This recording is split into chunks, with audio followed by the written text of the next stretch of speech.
Hello दोस्तों, नमस्कार। Success Uttarakhand के इस एजुकेशन प्लेटफॉर्म पर आपका एक बार पुनः स्वागत। तो दोस्तों, जैसा कि हम अपनी इस संविधान सभा की सीरीज़ में हमने यहाँ पर 3-5 वीडियो अपलोड कर चुके, जिसमें हमने पहले वीडियो में देखा था जो संविधान सभा के हमारे संविधान के जो सोर्स हैं उनके बारे में हमने बात करी थी। दूसरे में हमने इम्पोर्टेंट आर्टिकल की बात करी थी, ठीक है। और तीसरे, चौथे और पाँचवें में हमने संविधान संशोधन की बाकी जो संशोधन है उनके बारे में हमने डिस्कस किया था। तो अभी तक हमने यहाँ पर 77 संशोधन अधिनियम 1995 तक कंप्लीट कर चुका है, 77 अमेंडमेंट एक्ट तक। और अब हम बढ़ेंगे अपने 80वें 80th आपका जो अमेंडमेंट कॉन्स्टिट्यूंट एक्ट है उसमें हम बढ़ेंगे। तो इससे पहले की वीडियो अगर आपने हमारी नहीं देखी है तो प्लेलिस्ट में जाकर आप वहाँ पर हमारे चैनल में देख सकते हो। तो इससे पहले आप हमारी बाकी की वीडियो ज़रूर देखें ताकि आपको कंटिन्यूटी में ये समझ में आए कि कौन कौन से आपके अमेंडमेंट हमारे लिए इम्पोर्टेंट है एग्ज़ाम के पॉइंट ऑफ व्यू से।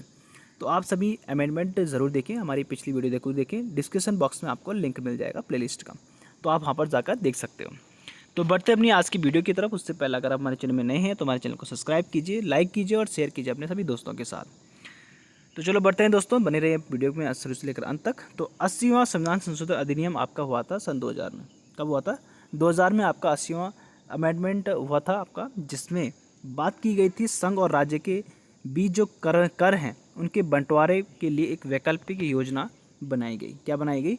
एक वैकल्पिक योजना बनाई गई कि आपका जो है संघ और राज्य किस तरीके से करों का बंटवारा करेगा। तो एंटीथ अमेंडमेंट आपका क्या कहेगा? Provide an alternative scheme for sharing of taxes between union and the states, है ना। तो यूनियन और स्टेट के बीच में आपका जो टैक्सेस का बंटवारा है उसके लिए कुछ योजनाएं बनाएगी। तो आपकी किस में बनाएगी? ये 80वां अमेंडमेंट एक्ट 2000। नेक्स्ट हो आपका 85th अमेंडमेंट एक्ट जो हमारे लिए इम्पोर्टेंट है। 2001 में आपका हुआ था 85वां संविधान संशोधन, जिसमें बात की गई थी अनुसूचित जाति और एवं अनुसूचित जनजाति वर्ग कि शासकीय सेवकों की पदोन्नति के मामले में वरिष्ठता का प्रावधान किया गया। यानी आपका जो 85वां संविधान संशोधन है इसमें आपका जो है अनुसूचित जाति और अनुसूचित जनजाति वर्ग के जो भी व्यक्ति हैं जो आपका जो है सरकारी सेवा दे रहे हैं, यानी सरकारी कर्मचारी हैं, उनकी पदोन्नति के मामले में इसमें बात की गई थी।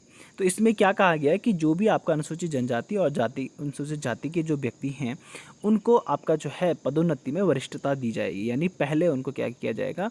आपका उनको समय समय पर क्या गया प्रमोशन दिया जाता रहेगा। तो amendment act 85th amendment act 2001 में हुआ था, जिसमें कहा गया कि provision of seniority was made in the matter of promotion government servants belonging to the scheduled caste and schedule tribe categories. तो इनके लिए आपका जो है पदोन्नति का लिए इसमें प्रावधान किया गया। तो आपको पूछा जा सकता है कि आपका अनुसूचित जाति और अनुसूचित जनजाति वर्ग के लिए आपका पदोन्नति में वरिष्ठता का प्रावधान किस में किया गया है? ये आपसे पूछा जा सकता है कि provision of seniority of scheduled caste and schedule tribe cast.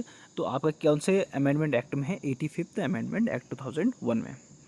अगला हमारा 86वां संविधान संशोधन अधिनियम। तो 86वां आपका हुआ था सन 2002 में। कब हुआ था? 2002 में। इसमें कहा गया था कि जो हमारा आर्टिकल 21 का ए है, ठीक है, तो आर्टिकल 21 का ए इसमें जोड़ा गया। तो आर्टिकल 21 के तहत आपका 6 से 14 वर्ष के समूह के बच्चों के लिए मुफ्त एवं अनिवार्य शिक्षा के अधिकार को मौलिक अधिकार के रूप में शामिल किया गया है।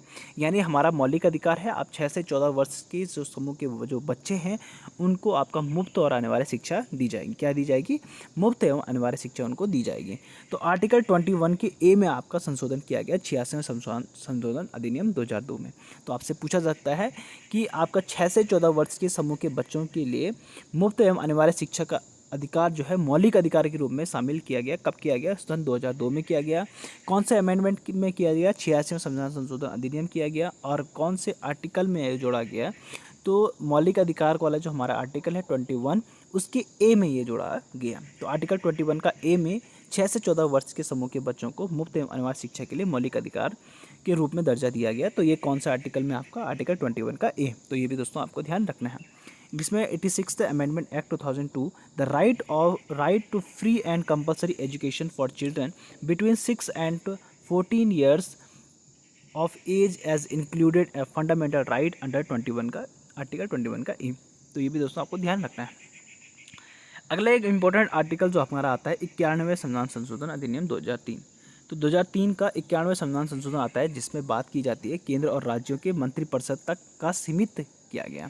तो केंद्र और राज्यों में जो मंत्रिपरिषद है उसको सीमित किया गया, मतलब प्रावधान किया गया कि केंद्रीय मंत्रिपरिषद में प्रधानमंत्री सहित मंत्रियों की कुल संख्या लोकसभा के कुल सदस्यों की संख्या का 15% से अधिक नहीं होना चाहिए। और किसी भी राज्य में मंत्रियों की कुल संख्या मुख्यमंत्री सहित उस राज्य की विधानसभा की कुल सदस्यों की संख्या का 15% से अधिक नहीं होना चाहिए। तो यहाँ पर क्या किया गया, 91वें संविधान संशोधन जो हुआ आपका 2003 में, इसमें केंद्र और राज्यों की जो मंत्रिपरिषद होती है उसको क्या किया गया, सीमित किया गया। यानी उन्होंने इसकी संख्या को, इनकी सदस्य संख्या को क्या कर दिया, सीमित कर दिया। कि यानी जितनी भी हमारी जो है लोकसभा की सीटें हैं, जितनी भी लोकसभा की सीटें हैं उसका 15% ही आप क्या कर सकते हो, मंत्रिपरिषद में आपका जो प्रधानमंत्री है उनको सहित, उनको मिला के जो है सिर्फ 15% सदस्य ही आपके मंत्रिपरिषद में हो सकते हैं, है ना। इससे ज़्यादा नहीं होनी चाहिए। और अगर हम राज्य की बात करें तो राज्य में आपके मुख्यमंत्री होता है, तो मुख्यमंत्री सहित विधानसभा के जितने सदस्य हैं ना, विधानसभा में जितने सदस्य हैं उनका आपका 15% ही आपका जो है मंत्री परिषद में बना रहेगा, यानी मंत्रिमंडल आपका 15% सदस्य ही बने रहेंगे। तो ये आपका सीमित किया गया उनकी मंत्रिपरिषद को। और राज्यसभा और लोक विधान परिषद का इसमें कोई सदस्य शामिल नहीं है, तो इन पर डिपेंड नहीं करता है। तो जो आपका मंत्रिपरिषद डिपेंड करेगा वो लोकसभा और विधानसभा के सदस्यों पर डिपेंड करेगा। केंद्र में लोकसभा और राज्य में विधानसभा की हम इसमें बात करेंगे। तो ये भी आपको ध्यान रखना है दोस्तों, केंद्र और राज्यों के मंत्रिपरिषद का मंत्रिपरिषद को सीमित किया गया कौन से अमेंडमेंट में, तो 91वें अमेंडमेंट हुआ था 2003 में। यद्यपि इस शर्त के साथ यह भी प्रावधान किया गया कि किसी राज्य में मुख्यमंत्री सहित मंत्रियों की न्यूनतम संख्या 12 से कम नहीं होनी चाहिए। और ये भी कहा गया कि अगर आपके पास कितनी भी आपके पास संख्या है ना, आपके पास चाहे विधानसभा में 60 सीटें हैं या 60 से कम सीटें हैं, इसमें ये कहा गया कि आपका 15% कहा गया ना, तो जहाँ पर विधानसभा की सदस्य की संख्या ज़्यादा है तो वहाँ पे तो कोई दिक्कत नहीं है, परंतु जहाँ विधानसभा के सदस्यों की संख्या कम है तो वहाँ पर 12 से कम भी नहीं होनी चाहिए, यानी 15% से अधिक नहीं होना चाहिए और 12% से कम भी नहीं होनी चाहिए। तो ये भी आपको दोस्तों ध्यान रखना है। तो ये भी कौन से अमेंडमेंट में किया गया, 91वें अमेंडमेंट 2003 में आपका ये अधिनियम लाया गया था, है ना। तो मंत्रियों की संख्या, न्यूनतम मंत्रियों की संख्या आपकी 12 होनी चाहिए और अधिकतम 15% से ज़्यादा नहीं होनी चाहिए, ठीक है। तो ये आपको दोस्तों ध्यान रखना है। तो इंग्लिश में क्या कहा गया है इसमें आप देख सकते हैं,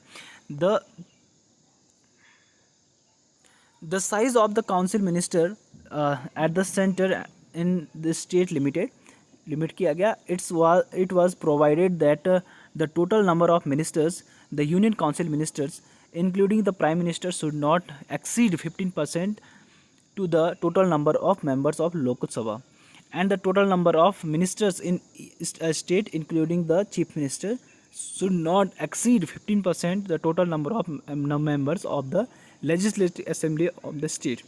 However, it was also provided with the condition minimum number of minister in a state including the chief minister should not be less than 12। तो 12 से कम आपका स्टेट में नहीं होनी चाहिए और 15% से अधिक नहीं होना चाहिए। तो ये भी आपको दोस्तों ध्यान रखना है। 93 अमेंडमेंट आपका हुआ था 2005 में, 93वें संविधान संशोधन, ये भी हमारे लिए काफ़ी इंपॉर्टेंट हो जाता है। तो संविधान के अनुच्छेद 15 का 5 इसमें आपका जोड़ा गया। तो संविधान के आर्टिकल 15 का 5 इसमें क्या कहता है कि यह निजी और गैर सहायता प्राप्त शिक्षण संस्थान, जो निजी और गैर सहायता प्राप्त शिक्षण संस्थान हैं उनके में सामाजिक एवं शैक्षणिक रूप से जो पिछड़े वर्ग के लोग बच्चे हैं उनके लिए आरक्षण इसमें किया गया। इसमें अल्पसंख्यकों के शिक्षण संस्था शामिल नहीं है। तो अल्पसंख्यकों के जो शिक्षण संस्थान हैं, यानी जो भारत में अल्पसंख्यक हैं उनके जो शिक्षण संस्थान है उसमें ये आपका जो अमेंडमेंट है, जो आपका कानून लाया गया या अमेंडमेंट किया गया, ये 15 का 5 जोड़ा गया, वो किसके लिए है, आपके अल्पसंख्यक और शिक्षण संस्थानों के लिए नहीं है, इसमें वो शामिल नहीं है। परंतु इसमें निजी और गैर सहायता प्राप्त जो शिक्षण संस्थान हैं वो आपके इसमें शामिल किए गए और इनमें कहा गया। तो आर्टिकल 15 का 5 कहता है कि इसमें प्रावधान किया कि जो भी जो ओबीसी वर्ग है यानी पिछड़े वर्ग के जो छात्र हैं उनके लिए शैक्षणिक रूप से इसमें आरक्षण प्रदान किया गया, यानी लिमिटेड सीट उनके लिए भी इसमें रखी गई हैं। तो reservation of the socially educationally backward classes and private and unaided educational institution under article 15 का 5 ऑफ द कॉन्स्टिट्यूशन तो not does not include educational institute of, ठीक है, माइनॉरिटीज़। तो जिनकी संख्या कम है उनके लिए आपका जो अल्पसंख्यक वर्ग के जो शिक्षण संस्थान है उनमें ये शामिल नहीं किया गया। बाकी सभी संस्थानों में आपके पिछड़े वर्गों के लिए भी सीटें क्या की गई, आरक्षित की गई हैं। तो ये आपका किस में किया गया, आपका 93 अमेंडमेंट एक्ट 2005। नेक्स्ट आपका 97वां संविधान संशोधन अधिनियम, ये आपका 2012 में हुआ 97वां संविधान संशोधन। इसमें क्या है, आपका सहकारी समितियों का प्रावधान करने के लिए संविधान का संविधान में आपका जो है भाग 9 का बी जोड़ा गया। क्या जोड़ा गया, 9 का बी जोड़ा गया। और भाग 4 के तहत सहकारी समितियों के निर्माण को प्रोत्साहित किया गया। तो इस अमेंडमेंट एक्ट में विशेषता क्या हुई कि इसमें सहकारी समितियों का प्रावधान करने के लिए आपके संविधान में भाग 9 बी जोड़ा गया और भाग 4 के तहत सहकारी समितियों के निर्माण को प्रोत्साहित किया गया। और सहकारी समितियों के निर्माण को अनुच्छेद 19 के तहत मौलिक अधिकार बनाया गया। तो जो सहकारी समितियों का निर्माण है ना, जो आपका कोऑपरेटिव सोसाइटीज़ है उनके द्वारा जो है आर्टिकल 19 के तहत जो है मौलिक अधिकार बनाया गया सहकारी समितियों को। संविधान में बदलाव करके सहकारी समितियों को संरक्षण देने के लिए आर्टिकल 19 का 1C जोड़ा गया, इसमें संशोधन किया गया। और इसमें आपको दूसरा क्या है, उनसे संबंधित जो आर्टिकल 43 का बी है यानी आपका जो DPSP है उससे भी जोड़ा गया।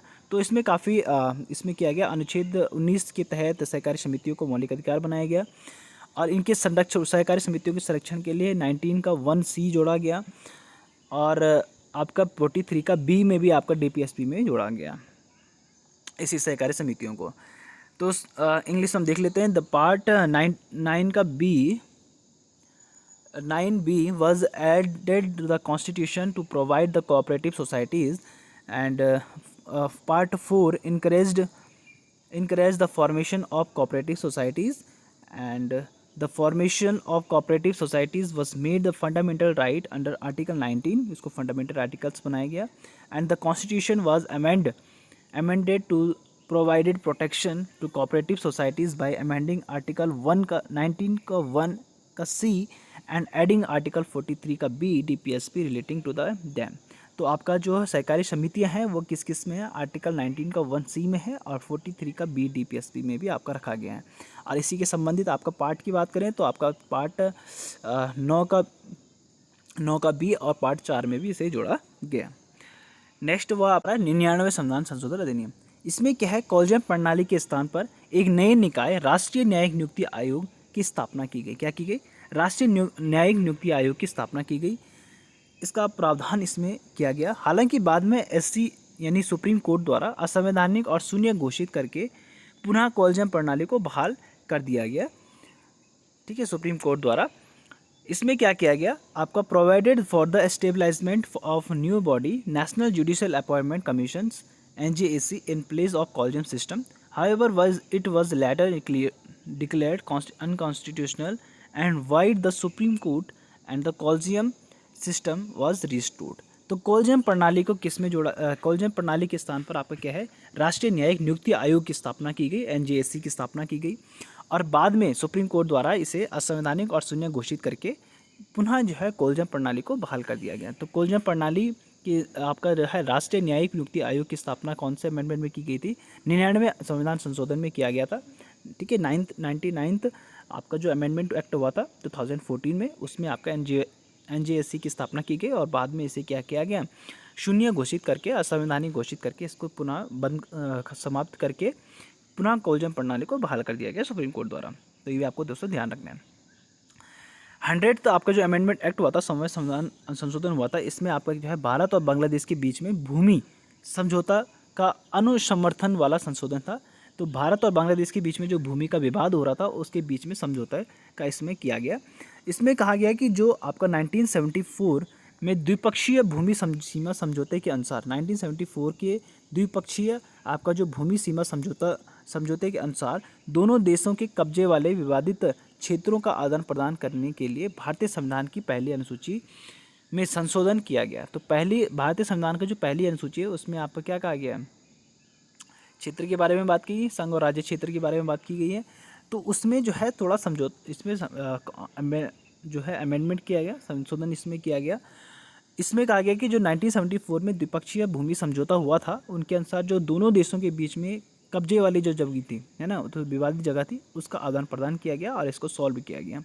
तो 100th अमेंडमेंट एक्ट 2015 क्या है आपका? Amendment ratifying and land boundary agreement between India and Bangladesh as per the bilateral land boundary agreement of 1974 the first schedule to the Indian constitution was amended to exchange dispute territories occupied by the two countries. ठीक है, दो कंट्रियों के बीच में ये आपका विवादित जगह को समाप्त आदान प्रदान किया गया। नेक्स्ट इंपॉर्टेंट आपका 101वां संविधान संशोधन अधिनियम जो कि 2017 में आपका हुआ था। इसमें आपका जो है माल एवं सेवा कर जीएसटी के वस्तु एवं सेवा कर जो है उसकी शुरुआत की गई 2017 में। तो आपसे क्वेश्चंस बन सकता है दोस्तों कि गुड्स एंड सर्विस टैक्स यानी जीएसटी इंट्रोड्यूस हुआ था कौन से अमेंडमेंट एक्ट द्वारा? तो 101वां संविधान संशोधन में आपका क्या किया गया? जीएसटी का प्रावधान किया गया था। तो जीएसटी की शुरुआत की गई थी 2017 में। ठीक है, जो जीएसटी है वो कब आई आपकी? 2017 में आई। और कौन सा अमेंडमेंट एक्ट किया गया था, अमेंडमेंट किया गया था इसके लिए? तो 101वां संविधान संशोधन किया गया था। तो ये भी दोस्तों आपको ध्यान रखना है, मोस्ट इंपॉर्टेंट आपका ये क्वेश्चंस बन जाता है, कई बार पेपर में पूछा गया। तो जीएसटी कौन सा अमेंडमेंट एक्ट द्वारा किया गया है? तो जीएसटी आपका किया गया 101वां संविधान संशोधन, है ना, और 2017 में। 102वां संविधान संशोधन हुआ आपका 2018 में। तो इसमें क्या किया गया? जो राष्ट्रीय पिछड़ा वर्ग आयोग को संवैधानिक दर्जा दिया गया, यानी ओबीसी को आपका जो है बैकवर्ड क्लासेस जो है उनको आपका क्या किया गया? उस आयोग कमीशंस को संवैधानिक दर्जा दिया गया। संविधान में आपका जो अनुच्छेद 338 और 338 का ए के साथ 388 का बी को भी शामिल किया गया। तो 338 तथा 338 ए और उसके साथ में 388 का बी भी इसमें शामिल किया गया और इसमें आपका राष्ट्रीय पिछड़ा आयोग के बारे में इसमें जोड़ा गया, है ना। तो provide the constitutional status of the national commission of backward classes and inserted article 338 का ए और 388 का बी इस अमेंडमेंट में जोड़ा गया। तो 102वां संविधान संशोधन द्वारा 338 का ए, 388 का बी आप इसमें क्या गया? शामिल किया गया संविधान में। नेक्स्ट आपका 103वां संविधान संशोधन अधिनियम 2019। तो 103वां संविधान संशोधन 2019 आपका जो हुआ, इसमें हमने देखा कि आर्टिकल 15 के खंड 4, 5 में वर्णित वर्गों के अलावा अन्य वर्गों के नागरिकों को आर्थिक रूप से कमजोर वर्ग के लिए 10% आरक्षण प्रदान किया गया। तो ईडब्ल्यूएस का प्रावधान कौन से अमेंडमेंट एक्ट द्वारा किया गया था? तो 103वां संविधान संशोधन द्वारा 2019 में ईडब्ल्यूएस को जो है 10% आरक्षण का प्रावधान किया गया। और 10% का जो आरक्षण है ईडब्ल्यूएस, ये आपके कौन से आर्टिकल में संशोधन किया गया? तो आर्टिकल 15 में संशोधन किया गया। इसमें खंड 4 और 5 जोड़ा गया। क्या जोड़ा गया? खंड 4 और 5 जोड़ा गया। तो ईडब्ल्यूएस को 10% आरक्षण कौन से अमेंडमेंट द्वारा मिला था? तो 103वां अमेंडमेंट द्वारा 2019 में मिला था। इसमें क्या कहा गया कि provided for 10% reservation for economically weaker section of citizens other than the classes mentioned clauses 4 and 5 article in 15। तो 15 आर्टिकल 15 के 4 और 5 में ही जोड़ा गया। तो 10% रिजर्वेशन आपको किसको दिया जाएगा? इकोनॉमिकली वीकरी सेक्शन में, यानी ईडब्ल्यूएस वालों को आपका 10% आरक्षण दिया जाएगा किसी भी सरकारी सेवाओं में, है ना। तो 104वां अमेंडमेंट जो हमारा लास्ट अमेंडमेंट अभी हमारा हुआ है, तो 104वां संविधान संशोधन हुआ है आपका 2020 में। कब हुआ है?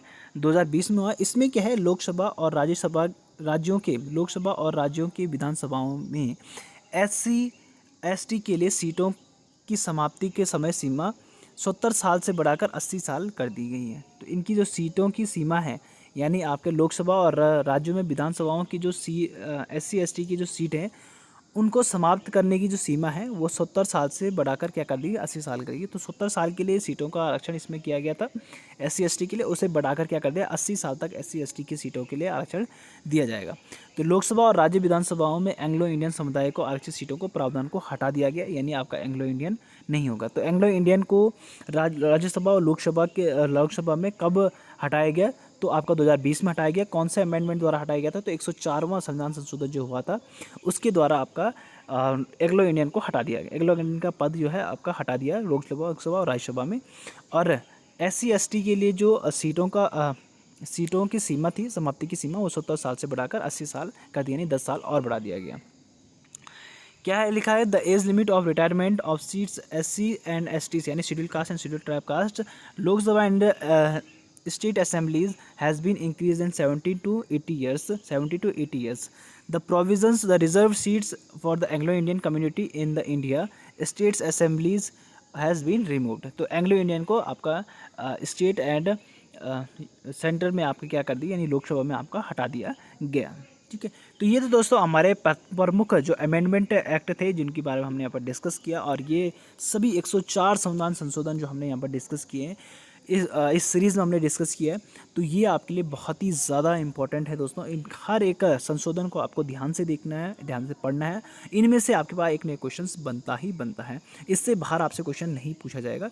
तो आप बने रहिए हमारे वीडियो के साथ, और नए नए फैक्ट्स हम यहाँ पर लेकर आते हैं। संविधान सभा के हम अच्छे से पढ़ेंगे, प्रत्येक आर्टिकल्स को, भाग को, आपके अनुसूची को हम पढ़ेंगे। तो अभी हम जो है बेसिक स्ट्रक्चर जो इंपॉर्टेंट आपके लिए है, जैसे हमने अभी अमेंडमेंट पढ़ लिया, सोर्स पढ़ लिया, महत्वपूर्ण आर्टिकल्स हमने यहाँ पर पढ़ लिया। अब हम भाग पढ़ेंगे, अनुसूची पढ़ेंगे, उनको अच्छे से समझेंगे। उसके बाद हम एक तरफ से सारे आर्टिकल्स को डिस्कस करेंगे जो महत्वपूर्ण आर्टिकल्स हमारे लिए रहेंगे एग्जाम के पॉइंट ऑफ व्यू से। अभी आपके पास प्रवक्ता के एग्ज़ाम आने वाला है, प्रवक्ता स्क्रीनिंग का, और अभी हमारे पास जो है 2,500 पोस्टें जो अभी है यूके ट्रिपल द्वारा आई हैं, इनके भी एग्ज़ाम होने हैं। तो सभी के लिए आपके लिए इंपॉर्टेंट रहेगा। तो बने रहिए हमारे वीडियो के साथ, और हमारे चैनल में बने रहिएगा, सब्सक्राइब कीजिए और बेल आइकन को ज़रूर दबाएं ताकि हमारे वीडियो का नोटिफिकेशन आपके पास सबसे पहले मिल सके। तो बने रहिए दोस्तों वीडियो के साथ, और मिलेंगे आपको नए फैक्ट के साथ, नए वीडियो के साथ। तब तक के लिए धन्यवाद।